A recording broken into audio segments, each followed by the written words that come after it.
mavjud muammolarni hal qilish orqali yangi ish o'rinlari ochilishi, tadbirkorlik faoliyatini bo'layotgan bank bilan bog'liq to'siqlarni masalani hal qilish uchun topshiriq bo'lgan edi.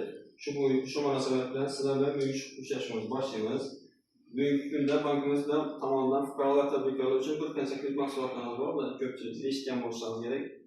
Masalan, hokim yordamchi tavsiyasi orqali oilaviy tadbirkorlik kasblarga beriladigan kreditlar ko'pchilik olib turibdi. Keyingisi bizga birinchi qadam kreditimiz bu 17 milliongacha bo'lgan kreditimiz 2 yil muddatda 27% dan faqat o'zimizda qilgan fuqarolarga beriladi.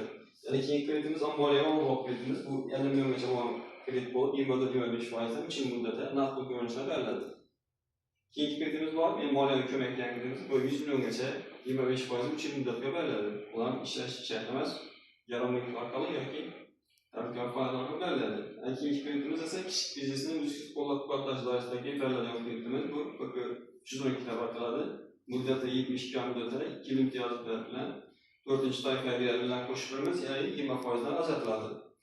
Summasi 300 milliongacha bo'lib, 100 milliongacha moliyaviy talab qilinmaydi hech qanday.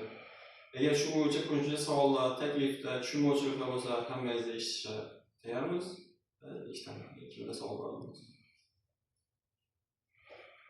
Hech kimda savol bo'lmagan bo'lsa, hammangizga rahmat. Qo'shimcha ma'lumotlar bo'lsa, qolganini so'rab olasizlar. Rahmat.